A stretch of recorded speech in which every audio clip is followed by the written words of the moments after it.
So hello guys, maaga tayong gumising ngayon dahil pupunta tayo sa Simbakbot. Mga 4:30 nga pala kami nagising, tapos tinulog namin ulit.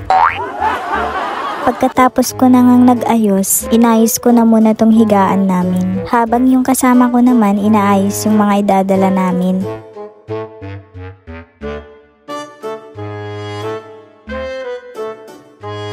So ayan, paalis na kami ng bahay. Dadaanan pa nga namin yung pinsan kong indag. 4 daw na nga kami sa bahay nila eh.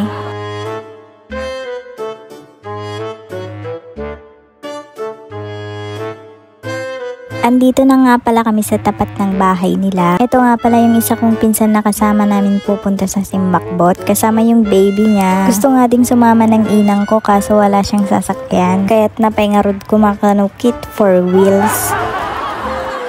Tinatanong ko nga tong pamangkin ko kung saan siya pupunta, pero ang sabi niya to the moon daw. After 60 days and 39 seconds, bibiyahin na kami. Ang bilis-bilis kasi ng pinsan kong gumalaw. Sa sobrang bilis niya, umabot kami ng 60 days.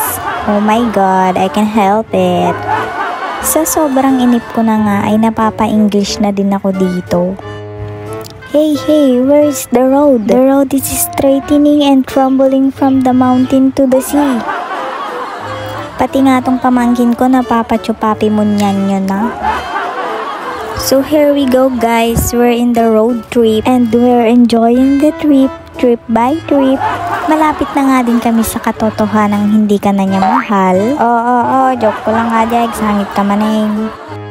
May sasabihin nga lang din ako sa inyo, sekreto ko lang to. Bakit na nga ako, pero first time ko lang din pumunta dito sa Simbakbot.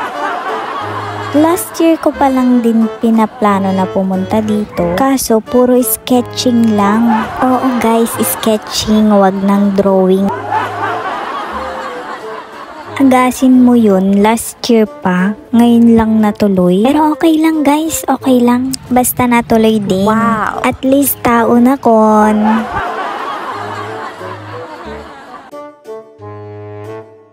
Andito na pala kami guys, sabi ng pamangkin ko may usok daw. Pero ang sabi ko naman sa kanya, hindi yan usok, sunog. Gino-joke ko lang din tong pamangkin ko. Abay, kumakagat naman. Ang ganda-ganda nga lang tong mga bundok na to. Nakaka-relax, ang sarap tumambay. Woo! Mag-hi ka na nga rin sa vlog. Go na. Kapag guys.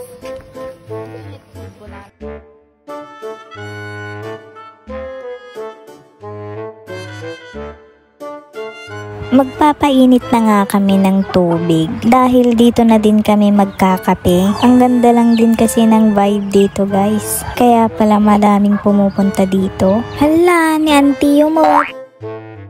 Hindi ko nga alam kung anong ginagawa ng dalawang to. Nagchichismisa nata. Ay, sana all may dalang monay. May pakape pa. Medyo matagal pa naman bago uminit yung tubig, kaya napagdesisyonan namin na pumunta muna dun sa may bundok para lang mag-picture muna.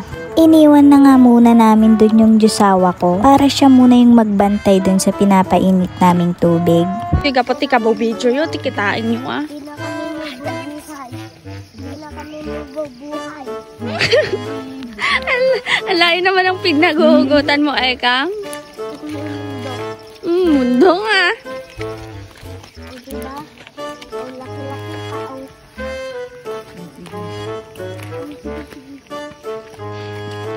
Kung mga manang... Ang dami-dami ngang sinasabi ng pinsan ko. Pati na din yung pamangkin ko. Abay, bahala na nga sila sa mga buhay-buhay nila. Basta kami magpipicture. Sumisilip na nga dito si Haring Araw at hindi pa rin ako makaget over. Ang ganda-ganda kasi ng view. Kuya, magkano yung kape? Charot. Niloloko ko nga yung jusawa ko dito para kasing nagtitinda siya ng kape dito. Ay, mayat sa tegla ko ti kape dito ya, adumat ti tao no ka. Mindset ba mindset? So ayan, magkakape na kami. For the buhos ng mainit na tubig sa baso. Si Kangay manang nagkape ka dito si Macboten. Ala kanuhaan pa'y awi sa magita barkada mo. Tapang kayo dito'y. Kitam siya. Inawis ko gijabagtit nga kasinsin ko. O dida kadua. Mindset ba mindset?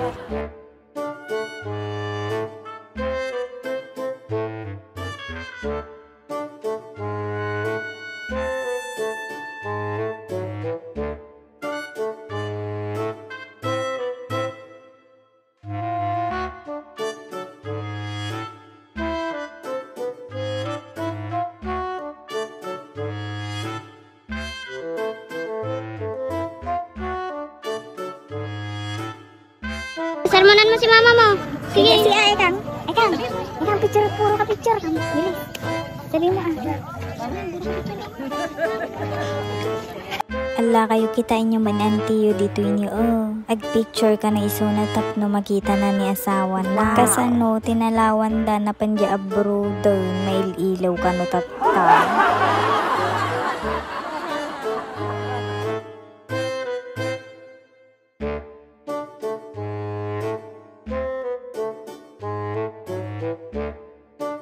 Si Jai Jai ay bagtit na. Ang sabi niya ay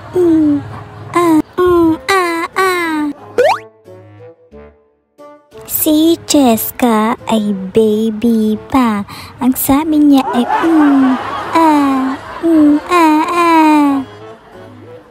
Nyalaki da gituin kasla dala bagtit mangiramraman da.